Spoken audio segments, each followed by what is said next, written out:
Instead of telling you who we are, we're going to tell you why we're here. That matters more. Here's our why. My routine when Dave left for his 48-hour firefighting shifts was always to say, I love you, be safe. For many years, Dave would just respond with, I love you. back. He finally told me he couldn't promise me his safety, and so he never wanted to lie and say, I'll be safe back. Because emergency responders prioritize the safety of others over their own. Their jobs are inherently unsafe. But most people can't really promise their safety because life is fragile and the world is unpredictable.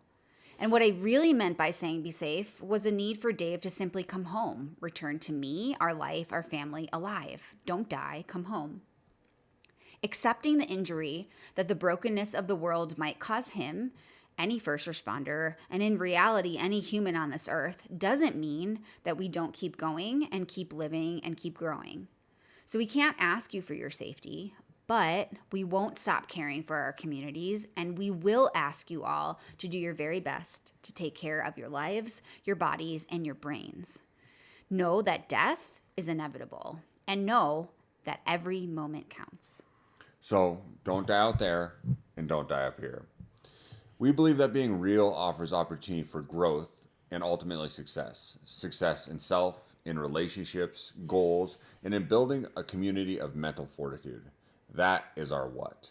To model vulnerability so that our communities can be empowered to practice mental fitness to sustain long-lasting relationships with themselves and their people. As the Anchorage, Alaska Fire Department says, I'm not here for me, I am here for we, and we are here for them. So, love you. Don't die. Hi. Hi. How are you? Tired. Tired? It's been a crazy week. A lot going on. Yes. A lot of great lessons that we've learned. You feel very close to me. Oh, No, sorry. you're fine. I just am like, I don't know if I can do that for an hour. You'd be seeing double. Could you imagine two of me? How lucky you'd be. So lots of lessons that we've learned over this last week. We learned how to disable reactions on our phone, so I can give you multiple thumbs up, no balloons. So got that figured out. So that's good because I think I do this a lot. I don't know how I hold my arms, and that's where I kept getting the thumbs up from. So we learned that. We also learned a lot of little lessons that are maybe some challenges that we've had, and that we gleaned some knowledge from. Sure. So where do you want to start? How you feeling? I'm okay. Yeah? Well, how were you last week? Well, last week I was bad, but we talked about that. What did you have? You had some realizations today, I think. Yes. So we've had a bunch of stuff happen in our communities and individuals in our communities, and we've been so busy, and my work at the fire departments has gotten really busy because a lot more people are coming to see me individually too. So I've just been feeling like I'm spinning my wheels. So that was already happening. And then last week was really bad. Not really bad, I had a very difficult day and broke down, which we talked about last time on this podcast. But I think this week it was like a coming down from that sort of feeling. And what I realized is that I don't think that the struggle I was necessarily having was just related to being busy. It was that I was depressed. So this morning I felt better than I've felt in a couple of weeks.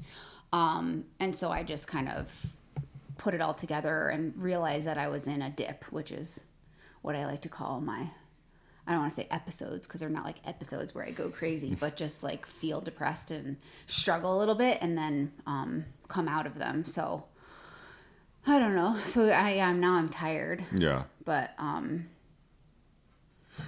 So let's dive into that a little bit more. Your dips, as we call them. where did you kind of start finding out that that was something that you were dealing with in your life? Where did that all come from? The history? Well, that's a really long story, but if I maybe can try to summarize it, I guess I would say that I didn't know that I had depression until I was an adult. And I had struggled with a lot of different things since their siren. What are you doing, bud? She wants to say hi. Darian, our friend, has requested that she sees Siren, and Siren is given a shout out in each of the podcasts. So there's your Siren shout out. Anyway, so I think I didn't realize that I've had it since I was a child until I was an adult. Okay. Pretty much. So basically, I went through a really difficult relationship romantic relationship that was most of my high school experience, and then like 75% of my college experience with the same person. Okay. And towards the end of the relationship, there was a lot of abuse, emotional and physical. And so when I got out of that, I kind of spiraled out of control. Like I had a bunch of stomach issues going on at the time. And that sort of like pivoted into a self-esteem problem, and ultimately an eating disorder coming out of that relationship. And after that, I was like forced basically to go to an inpatient facility, but I didn't get admitted in an inpatient facility because my vitals were so good from running so much that I tricked them. You faked I them don't know out. if I intentionally did, but they were confused. So I didn't have to go inpatient because I was technically like my body was all right. Even though you were really thin at the time. Yeah, I was. I think that day I like weighed in like 87 pounds or something ridiculous. Yeah. Like that's how much I weighed like in the 3rd grade. Yeah, that's probably how much Merrick weighs right now. That's right? freaking bananas. Yeah, so it was a whole thing. And so I went to an outpatient facility. It was like 9 to 2 every day for probably about a month. I had to like tell my job. It was like it was a whole thing. So anyways, after that, I had to go see an outpatient therapist when I got done with the treatment, and a psychiatrist as well to prescribe medication. So that's when they were like, you have anxiety, you have depression, which is pretty much something that everybody diagnoses with an eating disorder, because an eating disorder is a result. It's not of that. It's not like because you want to be skinny. Like that's it's a whole other thing. Okay. So anyways, had an eating disorder, got diagnosed with anxiety and depression, which pretty much half of our country has. And then I didn't really care though about getting better at the time. I mean, I got better with my symptoms, but my depression never got better. Or I never really did anything about it. So then my dad died years later. And that was really difficult for me because we were really close. I mean, my family's always been close, but my dad and I particularly had a unique bond, and he died a couple weeks before my first wedding. So it was like a whole thing, and I didn't end up going back to therapy until a couple months after that. And my therapist at the time had said, this seems like prolonged grief, and I think you should see a psychiatrist, whatever. So in my adulthood, I saw the psychiatrist, and I hadn't been on medication since my eating disorder, so years.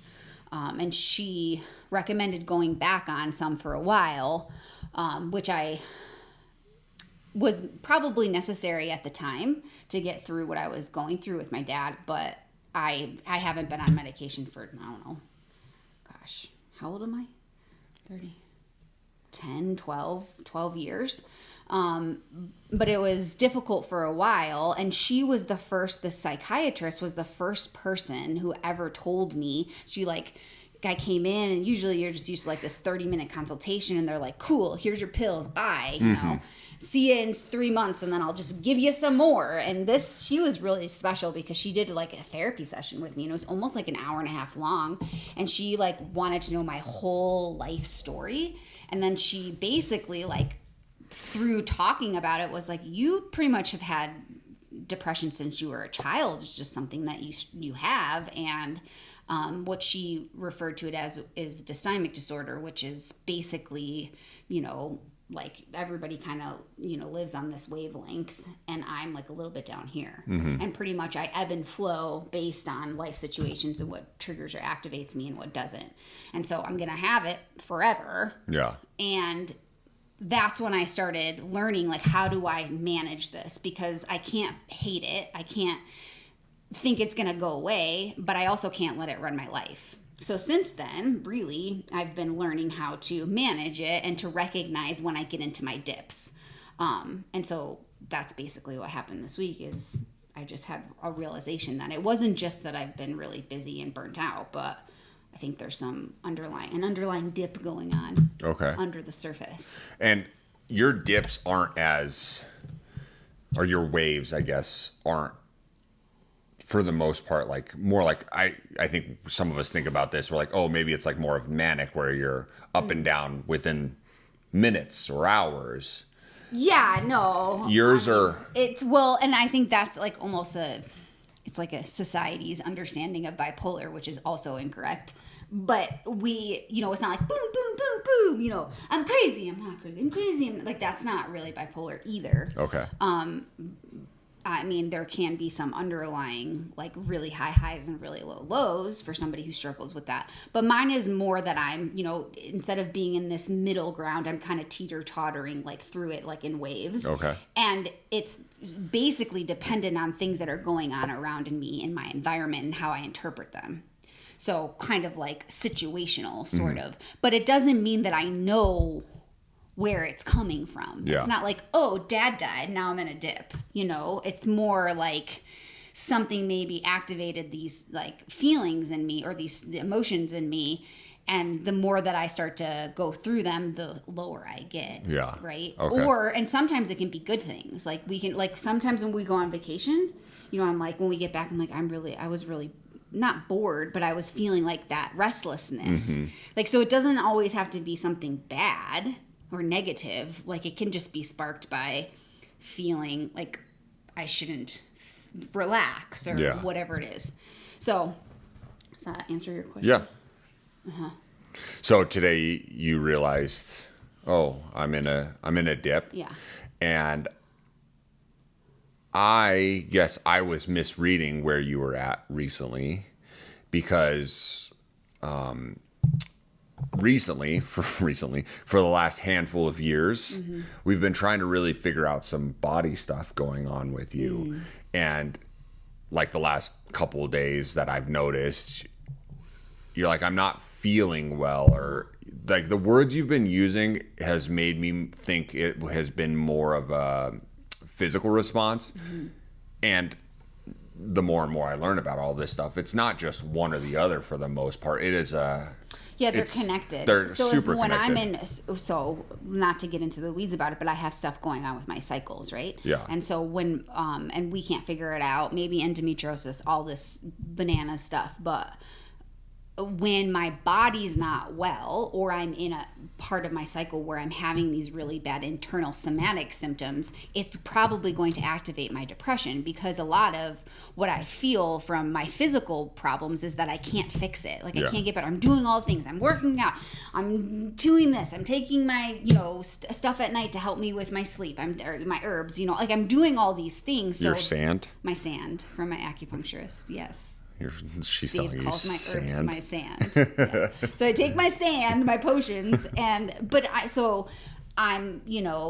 trying to take care of myself. So then when I have those somatic symptoms and they get really frustrating because they are not getting better. Then I'm like, well, fuck everything, right? And it's not like conscious. It just like slowly grows on me. Yes. Sorry, I hit the table. Multiple times. Whatever, who cares? Bob's gonna care. Bob probably hears it. Sorry, Bob.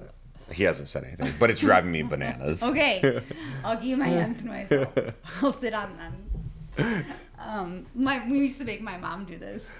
Your mom? Yeah, because she talks like she's Italian, and she's like, "Oh my gosh, Mom, dude, I love it." And so we used to like make her like try to sit on her hands or put them behind her back to see if she could do it. And it's funny. Just total side quest here is there's a comedian that. there's a comedian that we like, and we've went to go see him a handful of times, or once when he came into town. And you're like, why do you find this stuff so funny? This is like my family. And then we had went back for my grandma's funeral, I think. Yeah. And you're like, oh, your family, your Italian family and my Italian Midwest family are the same. So now I totally get why you find this Midwest hilariousness funny. So Charlie Berens will, right? Yeah. Yeah, we'll put him on. It's so when I met your mom, I'm like, it's like a version of my aunts, and when my mom and my aunts get together, and they're just bananas. So all the hands and screaming. And I need some ibuprofen. So I think yes. So I was thinking it was more of a physical response, and I really appreciate that we're hopefully getting to somewhere through the clinic that we're working with, through Senate's wives, Bella's Wellness. They're great if you're in the Denver metro area.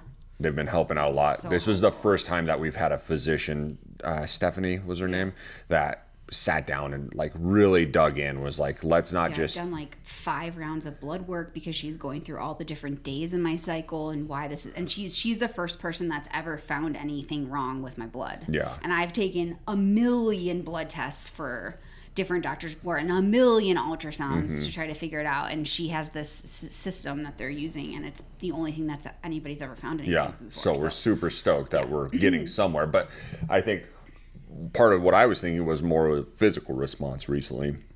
But it's all the same. And I think that's something that I've tried to advocate for more and more, not just with my clients, but with clients' kids, or kids that when I used to work with kids all the time, is like saying, why are we separating mental health from physical health? Like, why do we treat mental health like it's not really a problem? Or even more like, it's, you don't need to take care of it, but if you're sick, go to the fucking doctor. Like, why is that different?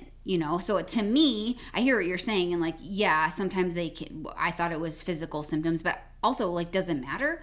I mean, it's all connected, and really what's going on in your brain is part of your body. Absolutely. And I think that's part of the reason we call what we're doing mental fitness. Is, we train our bodies, we should train our brains, and they're all connected. And the more and more I learn about this as somebody that's intrigued by this, like reading The Body Keeps a Score and understanding that kind of stuff, this stuff's all stored in you, wherever it comes from. And it's all in the same. So we had there was some trying things this week that really pushed us back, and we'll get into that here in a little bit. So I just but because I'm a fixer, I was like, oh, well, we can fix this. Like, it's a body thing. And it was a whole body thing, not just a physical body thing, is what I was thinking. Yes. And for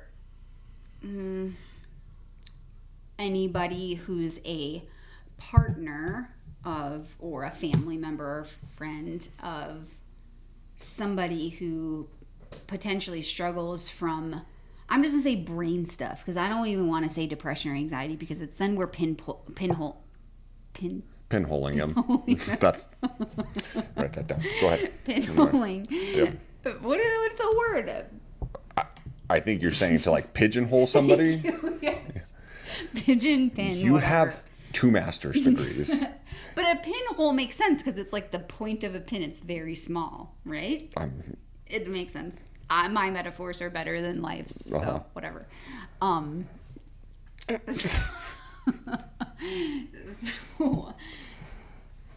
now I lost track of my thought. So. No. It was about you were talking about the brain stuff. I don't want to even say that it's depression or anxiety, but anybody who struggles with, not just struggles, has difficulties sometimes with their mental health, their mental thoughts, their behaviors, their cognitions, whatever it is. If you are their partner, I guess my advice is to just not invalidate what it is, right? Even though you might not understand, like the minute you're like, well, you could just do this. Like, you just need to sleep more. Like, sometimes you say it and I want to like punch your face, but like when you you don't, because it's cute. When you're like, if you ask me in the morning, like when you're on shift or whatever, It's most of the time that's when it happens. And you're like, how did you sleep? Because that's like something you do every morning.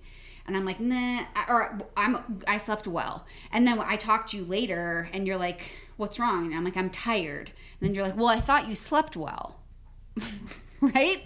It's like that kind of thing where you think because I got a good night's sleep that like I'm just fine now.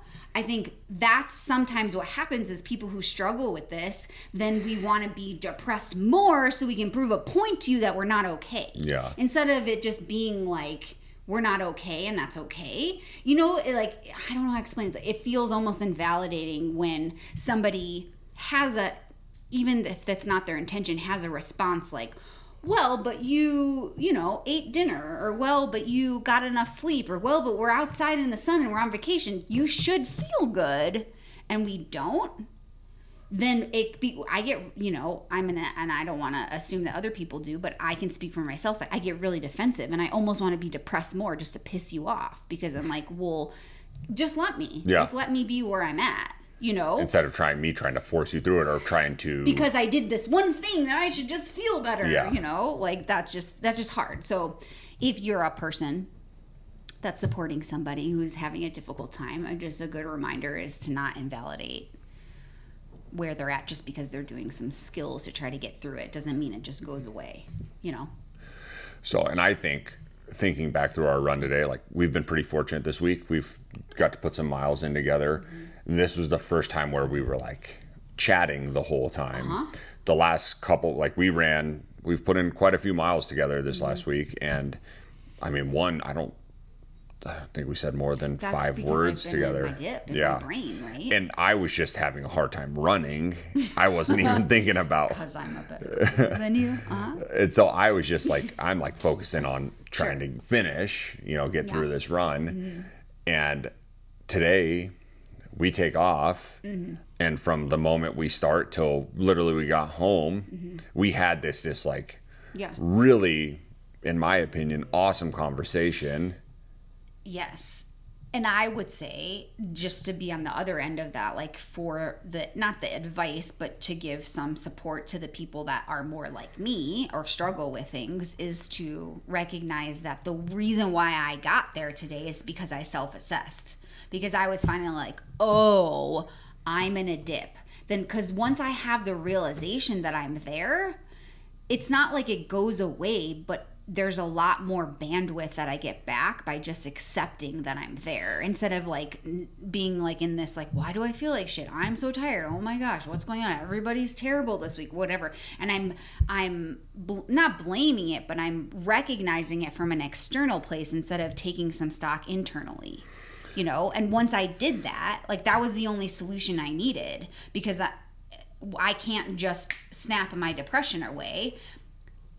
Sometimes the only solution is accepting that I'm there, if that makes any sense. Absolutely. It's like when we talk with people, or when I've been in therapy, and when I have intrusive thoughts, or, like I've battled with, we can get into my suicide stuff where I was there, and like I haven't had, when I was there, I haven't had a thought like that in a long time.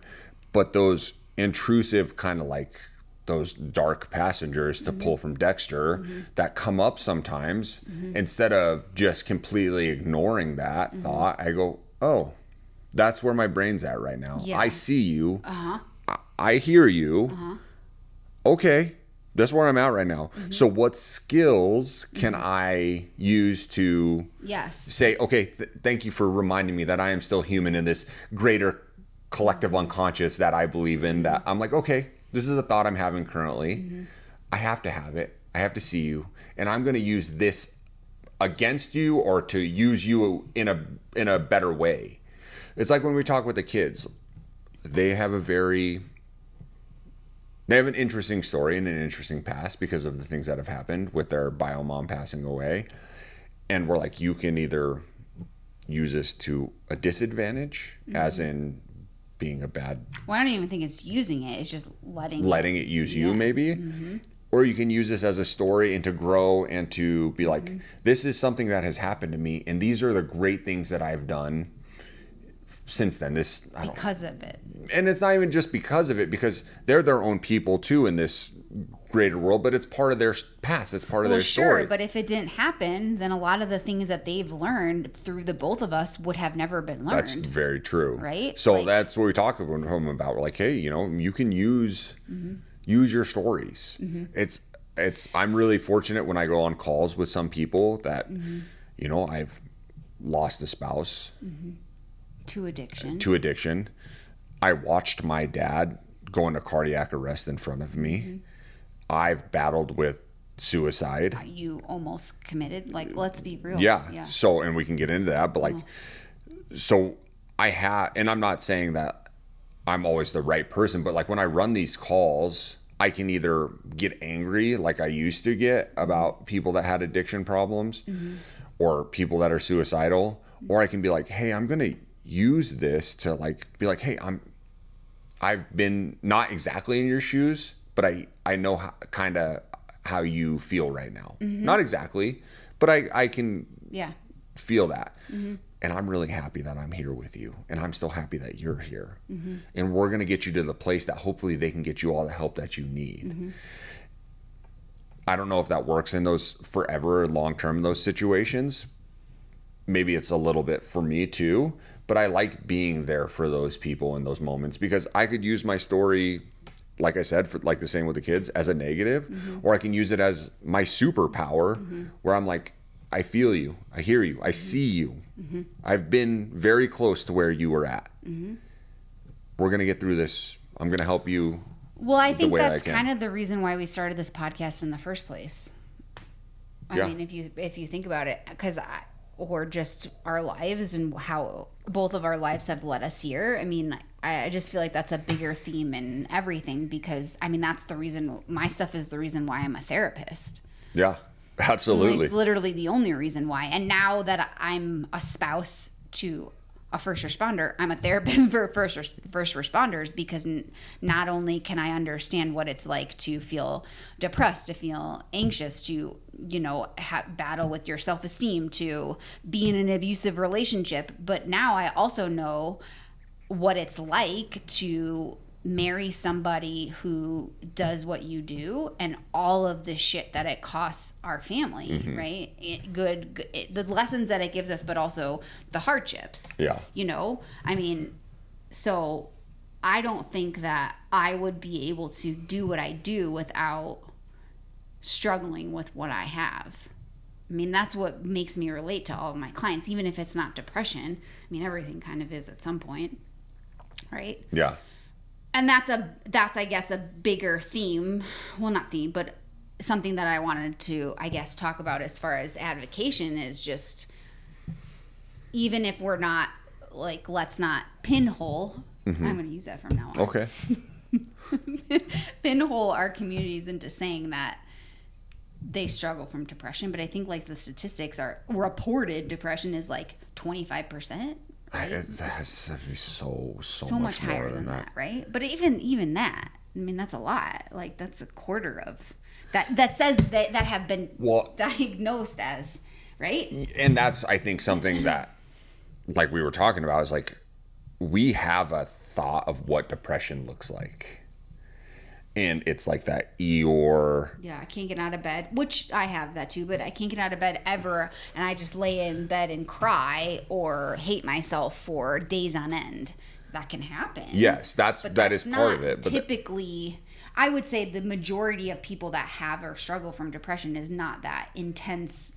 I'm crying all the time and I'm so sad and like the goth face. Like that's not how it shows up. Like for me, I'm just a bitch. Like I'm irritable, I'm bratty, I'm short, I'm quick to, just my temper's quick. Like, or I'm like, I can't deal. Like I can't, and it's more like high energy than anything. I don't think it's like low energy. Yeah. And I mean, thinking about through like when I'm higher frequency, right? Like I'm too gregarious, too much, holding too much. No, you're never like that. Well, like when I'm especially like sometimes I use it as a armor. I'm like, I'm sad, so I'm gonna be The funniest, most outgoing, most like Robin Williams. I think about him all the So time. you're Robin Williams. Not at all, but like that's what I'm thinking about. Is like, Yeah. and I saw it recently. I forget where exactly I saw it, but like it was a video of a girl like laughing and dancing, and then the caption said, "This was 12 hours before she committed suicide." Sure. So I don't want us to just be like, depression is Exactly. this. And I hope we're getting away from that, but I think particularly in our communities, it does not show up like Eeyore Exactly. at all. And I just hope maybe if that we can, and I hope when we do trainings and stuff, we try to do a good job of explaining this, but if just recognizing that it's pretty normal to feel like this at some point in your career. Yeah. And it's better to be aware of how it could potentially show up for you and just know that it's normal and don't hide it, right? Like, I mean, if it becomes a problem in your functioning, of course, get professional help. But before that, just acknowledge that maybe your short temper and irritability is kind of some depression going on, and that's super normal for the intake of trauma that you see and what it does to your body, which is a whole other podcast episode, but it's okay. Yeah. You know, and take care of yourself and talk to your people about this and just recognize that it's pretty normal. It really is. I remember a handful of years ago, we just had the engine company at the firehouse, and I came to work. And this was, after we had came up with like, you can't say fine at work kind of thing. And Josh was like, "Hey, how are you?" And I was like, "I'm not good. I'm actually kind of down. I'm happy that I'm here. I want to do our job. I want to go run calls. I want to stretch hose lines. I want to throw ladders. I want to be good at our job and go have fun." And that's what I need right now. I don't need to talk right now, but I just need you to know, like, I'm a little low. And he goes, "Okay, I'm here for you.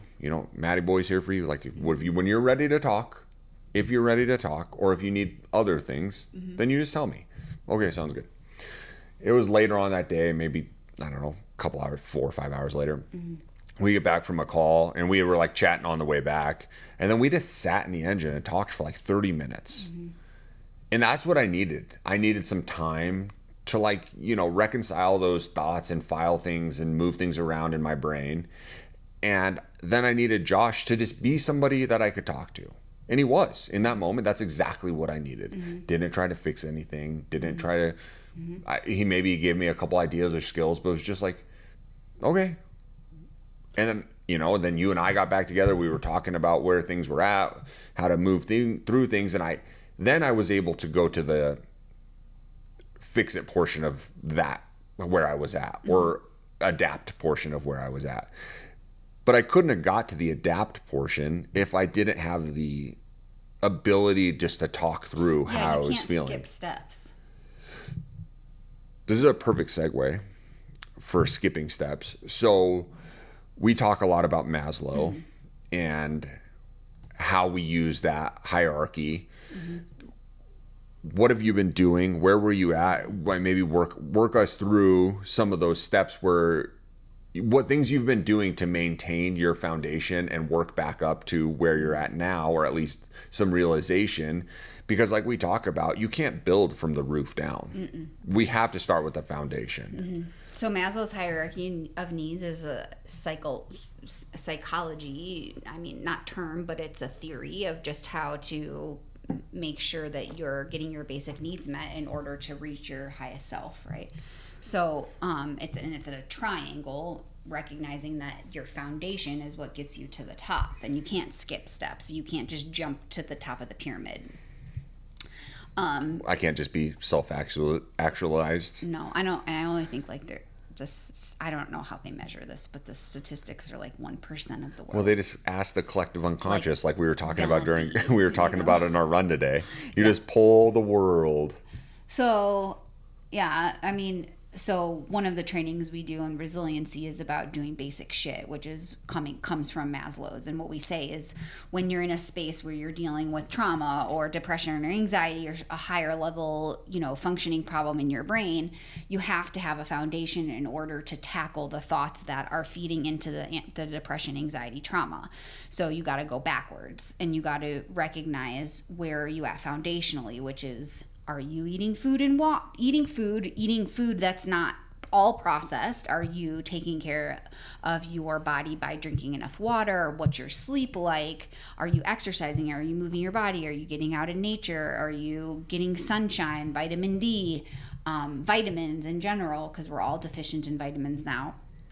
And then are you finding time to take care of yourself, like self-care things, not like big, I'm going to go on a trip with my best friends, but like, are you finding time in your day to do something that's just for you that you want to do, even if it's 10, 15 minutes? Are you journaling? Are you recognizing your thought patterns? And then you're getting into more of like your relationships and your support. Are you reaching out to your support system? What's a support system look like?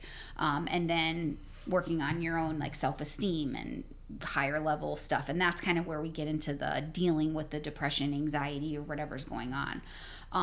And if you're not doing basic things, there's no way that you can take care of higher level stuff.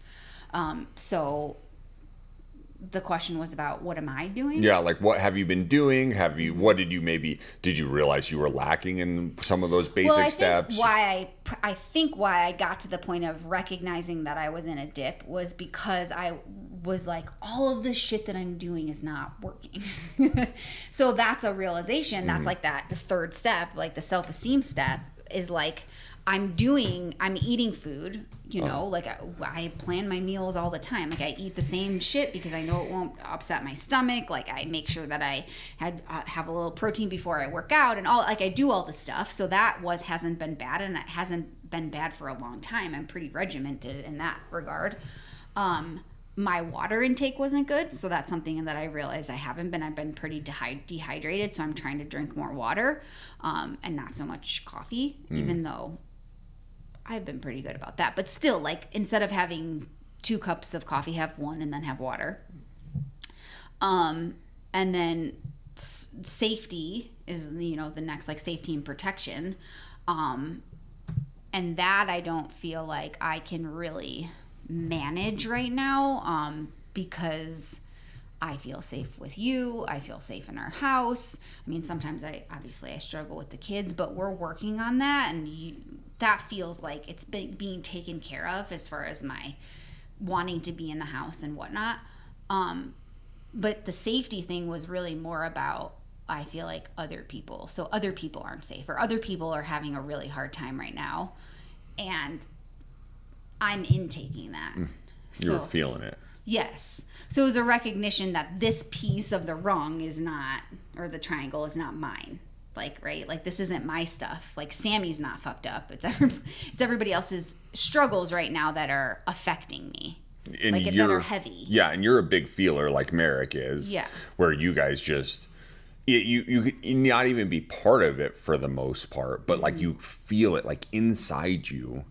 He was telling me a story about a kid at school recently that he was like sitting alone or something. Ugh. Yeah, just stuff like that. Yeah. He heard it from another kid, obviously, and this is probably the most sound. I mean, 2 10-year-olds giving each other stories has to be, can't be any lies in there. But one of the kids in his grade has autism.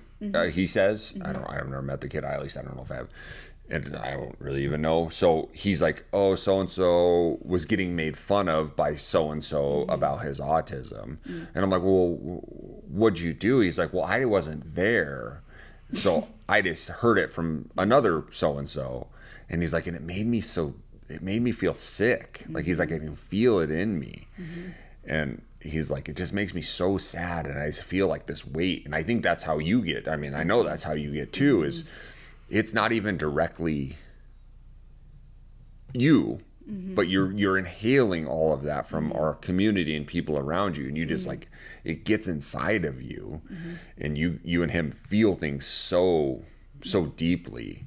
So yeah, it's been a real heavy Yeah, couple it's been weeks. like since February, pretty much. Yeah. It's been just like one thing after the other after the other. So that piece is difficult. So I have to just remind myself that like I'm safe and this isn't my stuff, you know, and kind of shed some of that. And then support, like, I mean, I feel pretty supported right now. Like a lot of my clients lately have just been like giving me stuff, which is weird. Yeah, like, I don't even know why. Like I've just gotten like random gifts this last week and like notes and like telling me how much they appreciate me and love me, and like that's been cool. So it's like they just somehow they know. It's like we were talking about on our run today. Yeah. You know? So that was cool. So I don't feel like unsupported by any means. Yeah. So that I think, so then I'm at the next step. So I'm like, okay, so here's where I'm at. And that's, I think the realization I had is I'm doing all the things and now I'm at self-esteem dealing with my inner struggles and I'm depressed. So it's an acknowledgement that that's where now I kind of have to tackle that. And I think the first step is saying it to myself. And then saying it to you. Yeah. And then moving forward. Yeah. And so we came back and we talked about this today after our workout, and you're like, I think I've been depressed and I was like, oh. Fucking dips. So I was because I had been putting so many of my eggs in the physical basket. Yeah. I'm like, how can we make you Which comfortable? is obviously making it worse because I can't change it or do anything about it. Yeah. So I feel frustrated and whatever. So anyways. Well, let's get into Wednesday. Which is also probably part of it, but maybe not. I don't know. And how we both, I want to say failed. No, we didn't. No. I don't think, but It was a really good test for both of us. And we used our skill. We could have maybe caught ourselves before. we eventually used our skills. 100%. But there was just some yelling at the windshield. And we probably looked like fucking crazy people. Because people probably thought we were fighting. But we were not fighting each other. We were just fighting the outside world. Yeah. So I'm super happy that I'm off for a little bit. I get a little time away from work. But we still have to work. I still get to work for our company and do some work. So I got off work Wednesday morning. I had a decent workout. Came to you, but I was like, I could tell I was like on knife edge. Like I was like, I'm on the good side of this knife, or like the side I like to live on. But it wasn't going to take much for me to get over that side of the fence and get not be in a good way. Like I could tell. Like I'm like, Yes. so I went and picked Which you I've up. been probably You were on the other side. boiling since February, right? And it all came out on Wednesday. So I came to pick you up from one place, and we'll try to keep this as high level as possible. Came to pick you up from one place to go to another fire department.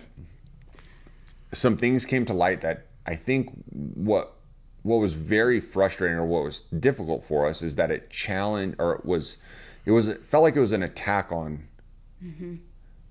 us, in that maybe we weren't being truthful, wholesome. I don't know what the word is. No, it's not that. No, I think people understand our intentions, but there may be one or two people that feel like something that we're going to do, or our trainings that we have, weren't made them uncomfortable. And therefore they were making some potential blanket statements about it, not our intentions, but potentially where we report to, or what our, I don't know, just like not what they want it to look like, sort of thing. I mean, I guess. Yeah.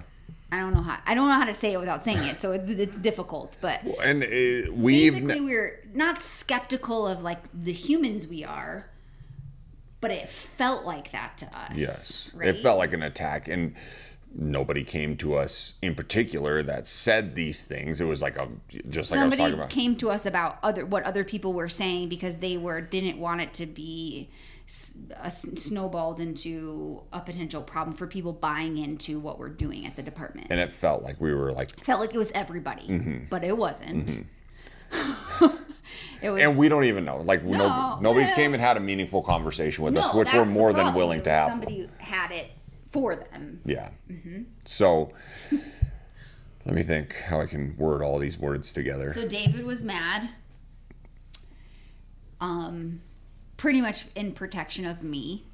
And I was mad because I feel that one of the people that was brought to my attention that was struggling with us or with this, I have gone like bent over backwards to make happy. And so that felt like a really big disappointment because I thought that this person was buying in and maybe not. So, which is what it is. But it felt personal to me because I'm like, why the fuck did I spend this much time caring about this? Yeah. Right? If we were just going to end up back to where we started. And then it felt like it was everybody who was saying this, and it wasn't at all. No, we definitely started tailspinning. Tailspinned pretty we were hard. Like, why are we even doing this? Screw it. I'm just going to quit. We're not going to work for anybody. Yeah. Well, I was already looking I'm up... not going to even be a therapist anymore. looking up huts to move to. I'm like, we're just going to go live on the beach. The kids can learn how to fish. And we're just moving. Like, I was like... burn the bridges, fuck it all, like kind of attitude, which I know is not appropriate. Well, and I think if we go back to what you were saying, is the reason why we felt like that is because it felt really personal to us because we know why we do this work, and we know that and even going back to the beginning of this podcast, is we do this work because we give a shit and we don't want anybody to end up where we've been. And if they do, we want them to have the skills. Yeah, to get absolutely. through it, right? So that's it. There's no other like motives. There's no other like it's solely because we care, and we care about responders because you're a responder and we know what happens, and we care about people who are the responders people because I'm that, and I care about mental health because it's my job. So it's like there's no other reason why we do what we do, and not that was being challenged by these people, but it felt like for us that it was. Yes. And that's why we kind of spiraled out of control. So that's why we were like, fuck everybody. Dude, we had to look The whole crazy.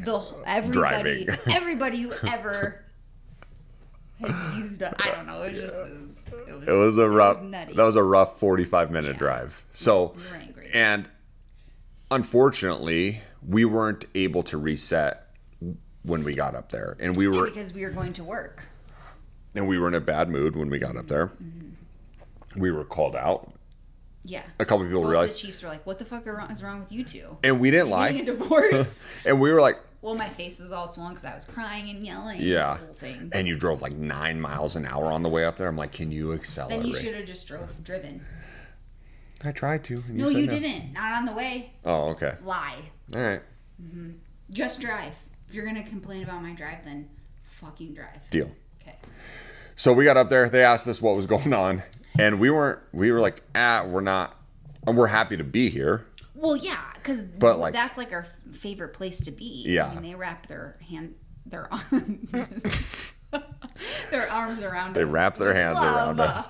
all the time. I mean, they're like, we couldn't have been in a better place, A safer literally place. a place. Yeah. But yeah, it was just.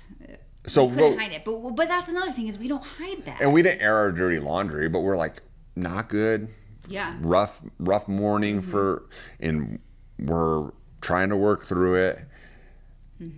And it took a toll on me, but I was like, okay, let's pull it together. What can we do? Yeah, we had a really good And session we pulled the room. We're like, do you guys want to do this or do you want to do this? And everyone's like, we want to check in.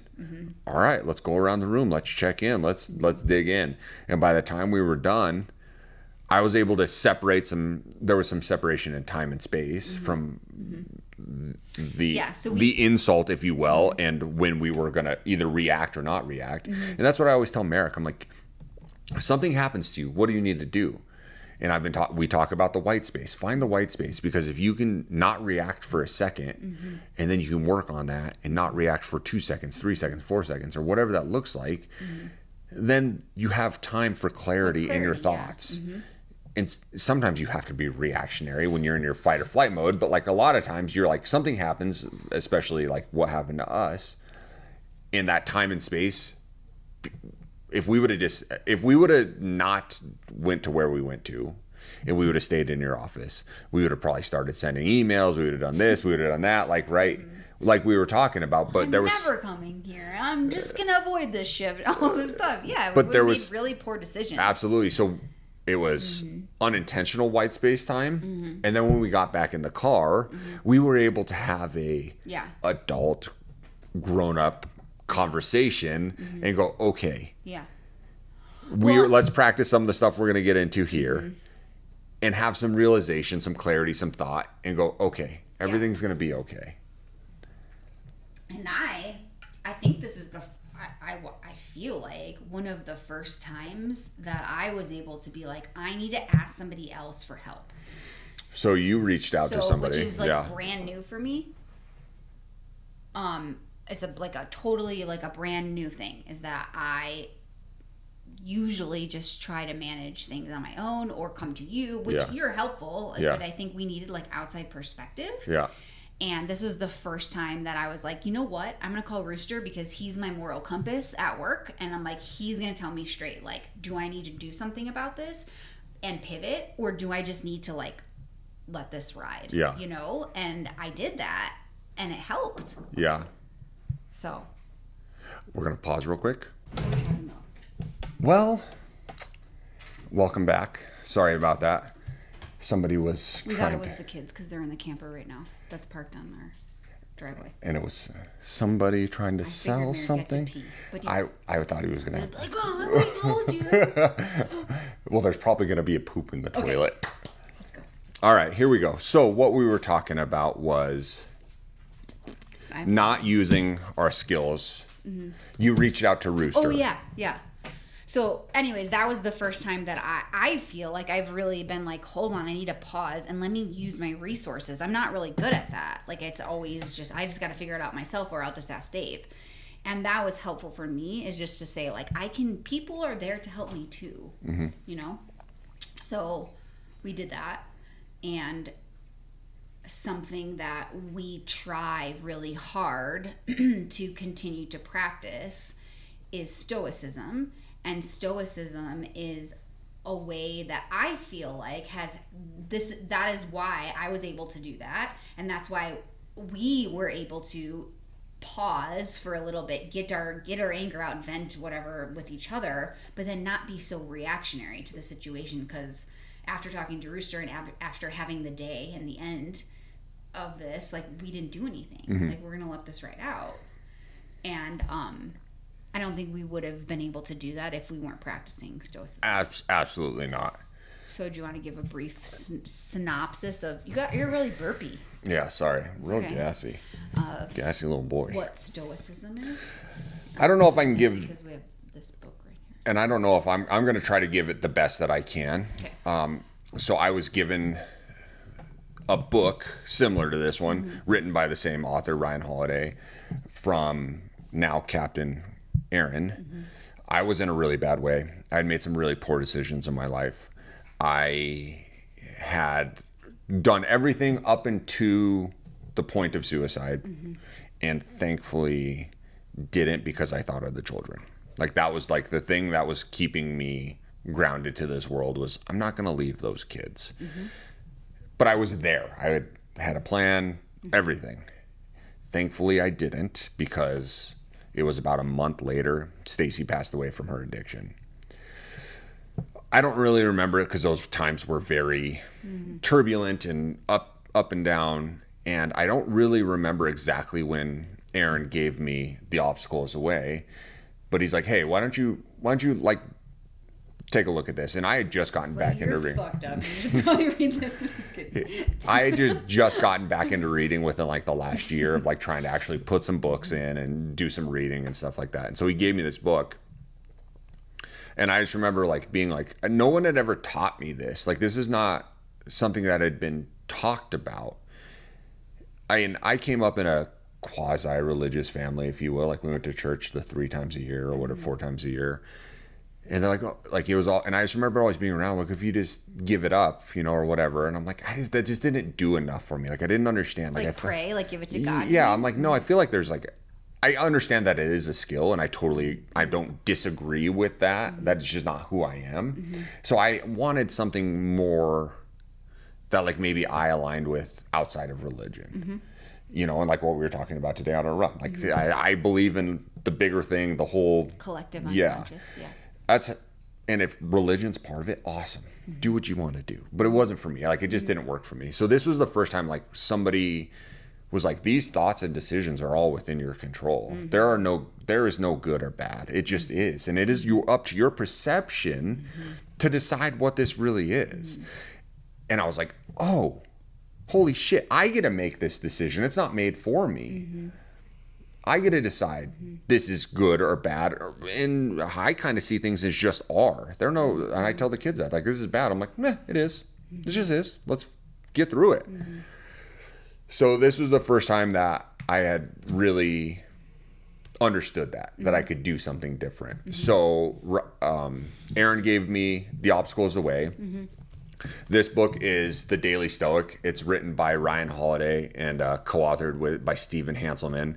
And this is something that we do every day.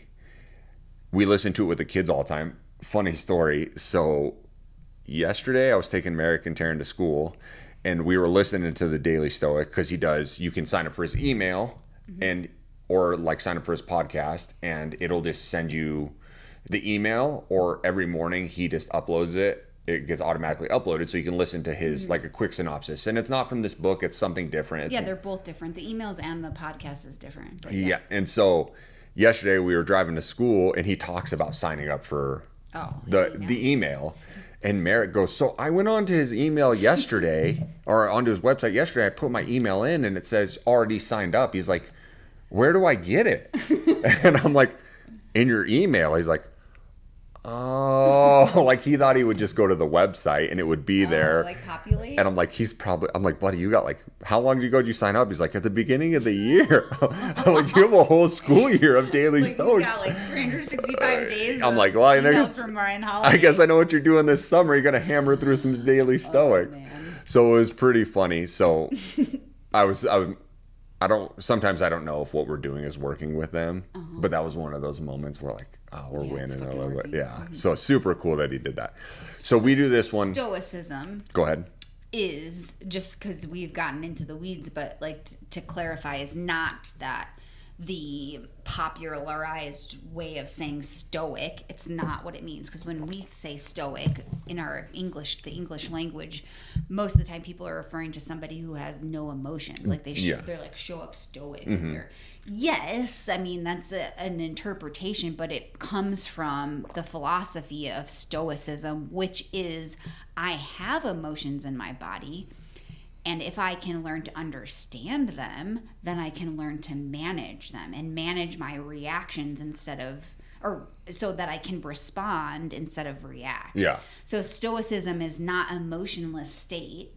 It's I understand myself, therefore I can be better in my life, essentially. So it's not that we're void of it. It's just that we learn to manage and appropriately respond to situations, and that we don't have control of anything except for ourselves. In love and the fate, right? Yeah. Whatever happens, whatever happens, you got to love it, because it is. You can't fight fate. It already happened. Yeah. And if you actually go in and read the Stoics' writings, they're all emotional people. They talk about feeling and we can't be, I mean, the science behind that is emotions are felt in the body. It's the feelings are words we put to what we feel in our body, and thoughts are thoughts about the feelings of our emotions. Exactly. So it's not saying that we don't have emotions. Everybody does. That's science. So yes. So anyways, we do this and we read these every morning. And what was interesting was the one for today, which we knew we were going to do a podcast today because we had the time, but it's really, to me, is a direct correlation kind of. Interpretation There you of go. what we went through this week. Okay. All right. Read So it I'm up. gonna read it. The title is Show, Not Tell What You Know.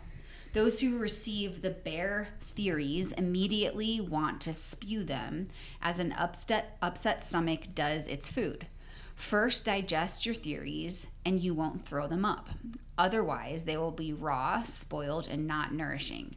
After you've digested them, show us the changes in your reasoned choices, just like the shoulders of gymnasts display their diet and training as the craft of artisans show in what they've learned. Epictetus.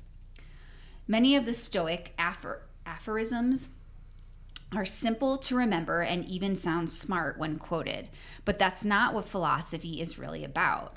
The goal is to turn these words into works. As Masonius Rufus put it, the justification for philosophy is when one brings together sound teaching with sound conduct. Today or anytime, when you catch yourself wanting to condescendingly drop some knowledge that you have, grab it and ask, would I be better saying words or letting my actions and choices illustrate the knowledge for me? So, how did we use this on Wednesday? Well, I don't know if it was we used it on Wednesday, but to me it was an affirmation that we don't need to fight back with words or knowledge and like spew all this shit that we know and be like, we know all this stuff and we're like, mental fitness experts. Like, no. Never claimed to be. No. We're practitioners? Practicers? No, it's practitioners. Okay. No, it's not. That's Okay. professional. Practitioners. We practice mental fitness because we failed. Yeah. Right? And so it's not that we have knowledge. It's that we've gained knowledge and digested it so that we can show up more knowledgeable, but not in a way of like an egotistical way of like we have all the answers. To me it means like keep on your course, stay the course, like stay the path, because what you're doing is coming from a place of care. And if your works and your conduct is meaningful to you, then that will show. Yeah, show me, don't tell me. Yes. And so instead of getting spun up about these words from other people, just keep showing up. Yeah, we're going to keep working. Doing what you do, We're just going to keep working. Because it's coming from a place of care. Yeah. And that's never going to get shut down. And if it does there, then we go, we go somewhere else. Like it's not, I don't think that's what's going to happen. No. It's just more of a understanding, like you can't let one person or a couple people who have thoughts or opinions stop you from what you're doing. Absolutely. If it's coming from a place that matters to you, right? Yeah. And also, like we talked about, nobody's came and had a meaningful conversation with us. No. And we're always willing to get into... How many emails have I wrote about that? Yeah, meaningful conversations. Feedback. Let me know how it's going. So we're always down to have that. So... And it's like the kids. The kids come, like when something happens with them, and they're like, sorry. I'm like, don't say sorry. Yeah. Just show me. Just do better. Just show me. I don't need you to be sorry. We've given you all the skills to do better, so do better. Yeah, I don't need you to be sorry. Sorry. I want... that's like sometimes when I'm wearing like the Be a Good Person shirts. Sometimes it's for me to remind myself to show up better. Because there's definitely days where I'm like, I'm peopled out. Yeah. But I know I have an opportunity to show. Instead of saying it, it's for me. Yeah. It's for me to be a good person. Because I can say it all I want.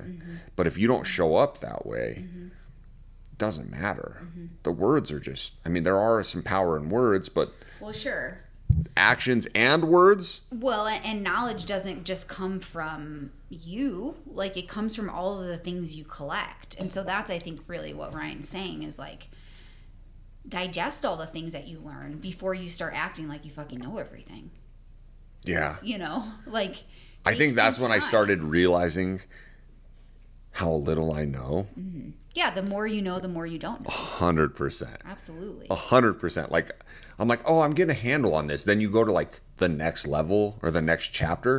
And I'm like, oh, Well, and that to bring this whole conversation full circle, that's how I feel about my depression. Like, just because I know I'm a fucking therapist, like, just because I'm clinically trained in this doesn't mean it just goes away. yeah. The more that I know about it, the more that I don't know about it, and the more that every time I get into a dip, I have to learn something new.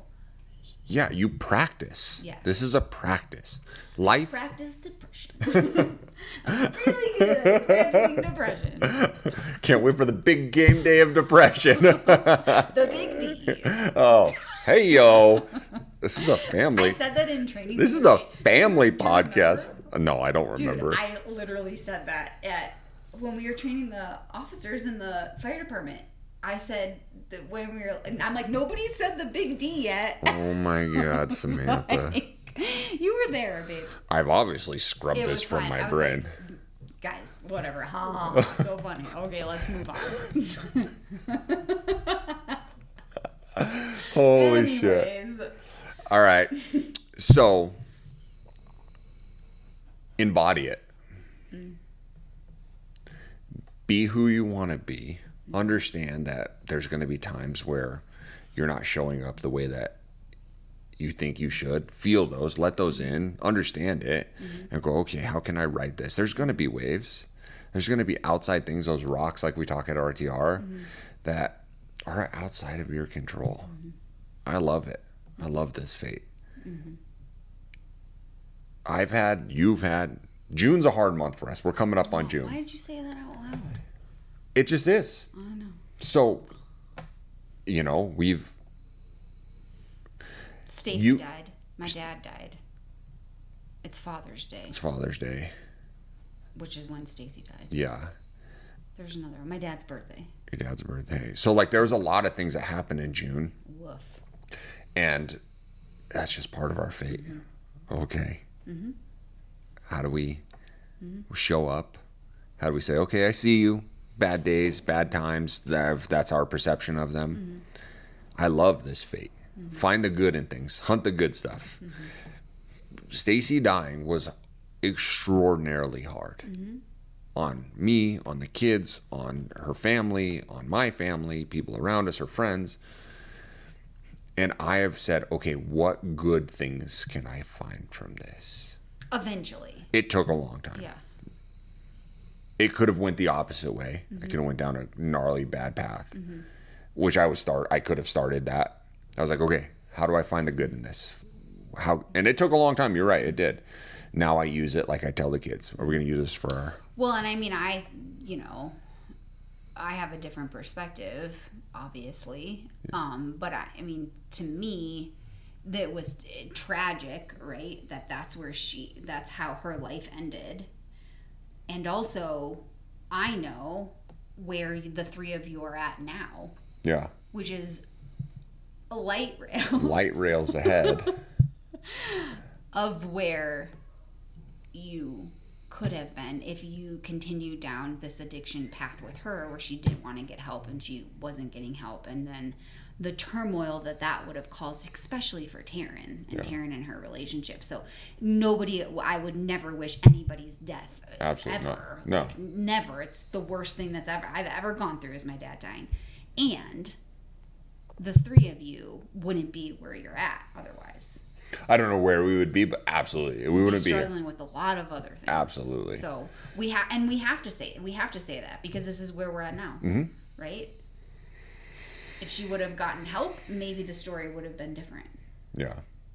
But, well, I think that was a good episode. At least that's how I felt. So it is. It is. So tell me what you're excited for this next week. To run. To trail run. Heading down to Arizona. It's rattlesnake season down there. So they didn't kill us yet. They don't really kill people anymore, do they? Because there's like the venom. Anti-venom? Sure. So say the venom the sucker? Louder. Yes. Yes. But so I'm super stoked to go down there. We're heading down to Arizona here in a couple days. Got a couple things we need to handle. We get to handle over the next 2 days. And then we're going to get out of town, go see some sunshine. Maybe do a podcast there? Nobody voted. We had to bring all this stuff, though. Okay. I think we have room. So yeah, maybe we'll do a podcast from on location in Arizona. I'm super stoked to go. I'm excited to go run. I'm excited to be in the sun. I'm excited to sleep a little bit. I'm excited to recharge. This is like my favorite trip of the year is when we get to go down there and just be away for a couple of days. Kids are coming down later on. We're going to have a great time, do some adventuring, eat some good food, break bread, laugh, have fun, get away, recharge. So I appreciate you. I love you. I'm excited. Thanks for sticking by me through all the good and the bad and the hard and the ups and the downs. Shit. Yeah. All the shits. So, like we like to say, love you. Don't die.